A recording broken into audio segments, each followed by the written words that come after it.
How's it going, guys? It's been a while, I know, but I'm back. And I'm back with my final update of how my treatments with rTMS has been going. And I'm sorry, guys, it's been almost a month actually since I've been back with the update.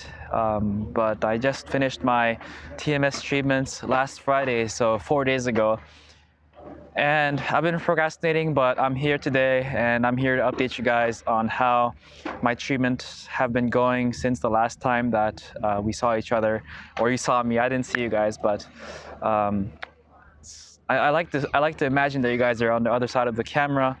It makes it easier for me to talk to the camera because I'm a little bit camera shy. It's easier for me to talk to people. But anyway, what has happened in the last almost 4 months since we last saw each other? Well, I told you guys that after my update video of last time, I was gonna go ahead and start treating my right TPJ. And treat my right TPJ I did with theta burst stimulation. And the first 3 sessions of treating my right TPJ actually felt worse. I felt like I was less connected to the world around me, and this was very, very disappointing. So this prompted me to do a lot of research on the TPJ, and I found that there's actually a functional separation in the TPJ between the posterior part of the TPJ and the anterior part of the TPJ. The posterior part of the TPJ is more implicated in social functions. So people with autism usually have an abnormal function in this posterior TPJ, while the anterior part has more to do with out-of-body experiences and feeling that your senses are integrated properly. So in these first 3 sessions of treating my right TPJ, I was treating the posterior part of the TPJ. And after knowing this functional separation between the anterior part and the posterior part, I immediately started treating the anterior TPJ. And this is a good idea because after the first treatment of my anterior TPJ, I felt the best I've ever felt after any of my previous TMS treatments. So I was very, very happy, and I thought I was going to make immense progress just by treating the anterior TPJ. But over the course of the next week and a half, I noticed that my improvements weren't as significant as I wanted them to be. So I would feel really good after the treatments. The world would look a little bit crisper, and I just feel like a weight lifted off my shoulders. I feel like my eyes were more relaxed, less pressure, behind the eyes and stuff like that after the treatment. But I don't know. I feel like my progress with my depersonalization symptoms of me kind of feeling disconnected from the world and the world looking kind of flat started to kind of slow down. So this worried me a little bit. And as you know, with depersonalization comes anxiety and some paranoia. And after treating my right TPJ for the next week and a half, after I updated you guys on the last video, I realized that I only have 2 more weeks of treatment with the TMS. And I wasn't making that much progress with the anterior TPJ, not as much as I had hoped.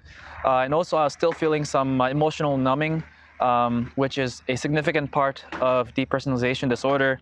And this mixed with like my paranoia and some anxiety and whatnot prompted me to talk to my psychiatrist, and we decided that we were going to alternate between the right TPJ and the right ventrolateral prefrontal cortex.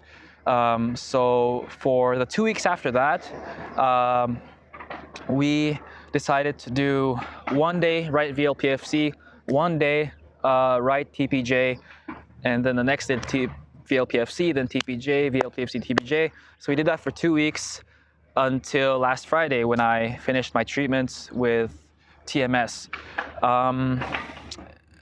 So all in all, that was 5 more treatments to the right TPJ and 5 more treatments to the right VLPFC. And to be honest, guys, I don't feel as well as I hoped I would feel. Right now, it's hard to quantify how much better I feel than before I had this treatment because I haven't been exposed to as many life situations yet. So it's hard for me to judge how I will react to certain life situations. So I will need to update you guys again after I've been, after I start working again and after I start living my life as usual, to see how my DPD has improved. But for now, I haven't improved as much as I had hoped. And I guess, this also has a impact on why it took me so long to update you guys on my, update you guys on how my treatments with rTMS has been going. I so badly wanted to share with you guys amazing news. I wanted to, tell you guys, oh, I started improving like 90%, 95%, but, unfortunately, I don't have that news for you guys. As it stands, I still have DPD. The world still looks kind of flat, and I still feel disconnected from the world a lot of the time. So that's unfortunate. It's hard to quantify how much I've improved. I'll need to update you guys on that after I start getting back into my regular life, working and whatnot. So I guess be on the lookout for that video. But yeah, I was disappointed by not having improved as much as I hoped I would. I also realized that TMS is a lot more complicated than I initially thought it was going to be. For example, like I talked about the functional separation between the anterior and posterior right TPJ. And also, you can do so many different protocols of TMS, and they work differently for different people. So, it's a lot of experimenting that has to go on for you to find the protocol that works really well for you. It's kind of like choosing a drug combination that's going to work best for you if you have depression or another mental illness. For example, with rTMS, we have the standard 1 Hz stimulation, which is supposed to inhibit brain regions. And then we have the theta burst stimulation. And even within theta burst stimulation, there are so many different protocols. There's the 50 Hz stimulation, which is a standard protocol where you get 50 pulses to your brain per second. As the name says, 50 Hz. And then you have the 20 Hz stimulation, where you get 20 pulses per second to your brain. And people just respond differently to different protocols, and so there is a lot of experimenting that needs to go on. And I guess herein also lies some hope for me, because I've done a lot of experimenting this time, and it's given me a better idea of what I respond to and what I don't respond to. And I can also go ahead and maybe try a different protocol to see if it has better effects for my depersonalization symptoms. So I guess there is some hope in this enormous variance that lies in treatment with rTMS. And for me, another source of hope for the future, if I choose to go and try TMS again, is that right now a lot of countries are insuring TMS. A lot of insurance companies in all the countries are starting to put TMS treatment in their insurance package. So the cost will not be as prohibitive. You can afford to actually experiment more and do a lot more treatments with TMS.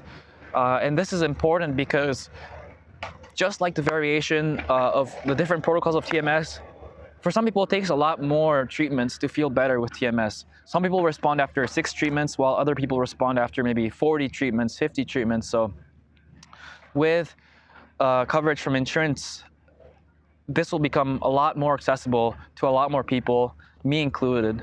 Right now, like I've been paying around $400 per treatment session with TMS, so it's just impossible for me to do a large number of treatments.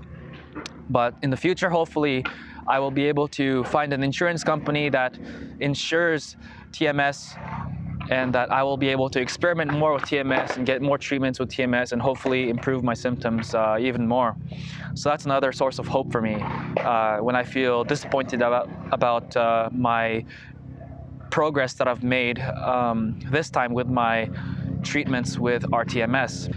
And the final source of hope for me for the future, and for you guys as well, is that most of us who have recovered from DPD, if you take a look at the forums, if you take a look at other videos on YouTube and whatnot, people have recovered without rTMS. People have recovered without the use of drugs like Lamictal.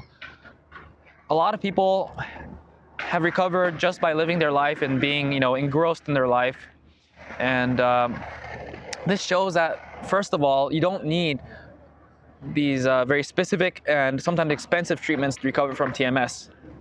And second of all, and most importantly, that it is possible to recover completely from depersonalization disorder. And this is unlike some other mental illnesses like schizophrenia or bipolar disorder, where it's typically considered that you'll have this condition for your entire life. So that is something that I find a lot of hope in, and that I am grateful for, that it is completely possible to recover from DPDR without the use of medication, without treatments like rTMS, right? So I also want you guys to find some hope in that. You guys can recover, first of all, and you guys can recover without medication or rTMS. There's a good likelihood, because a lot of us have recovered without rTMS or medication completely, okay? So those are the things I am keeping in mind now when I feel myself getting disappointed at not being able to recover from this stint of treating myself with rTMS. And I hope you guys can find some hope in these as well. So that was my update video for my rTMS treatments for my depersonalization disorder. And I am so grateful that you guys have followed me on my journey. You guys have given me a lot of support, and you guys have motivated me to keep updating you guys. And, I feel a lot more, I feel like I have somewhat of a community now, and a community of people that I can relate to. So I'm so grateful for that. And I'm so happy that I decided to share my experience with rTMS. In the future, I will keep posting some videos about DPD. I think it's important because with DPD in particular, we don't have a very good community. And there's not a lot of awareness with this condition. So I want to do my part and raise awareness, and I want to provide some information, provide some insights. I've had this for 7 years. I think I can provide some good insight on DPD. So if my videos can give some hope to even one person, can help at least one person, I would have done my part. So I will keep posting videos about DPD in the future. So keep on lookout for that. And if you guys have some questions, definitely ask me those questions on the comment section below. I will do my best to answer your questions as usual. And so that was it. That was my final update video for my treatments with rTMS. Maybe I'll have other stints of treating myself with rTMS, and I'll definitely experiment with other methods of treating myself, and I'll share with you guys, those journeys on this YouTube channel. So keep out on the lookout for that, okay? Thank you so much for joining me on my journey, and I will see you guys again soon with another video, okay? Peace.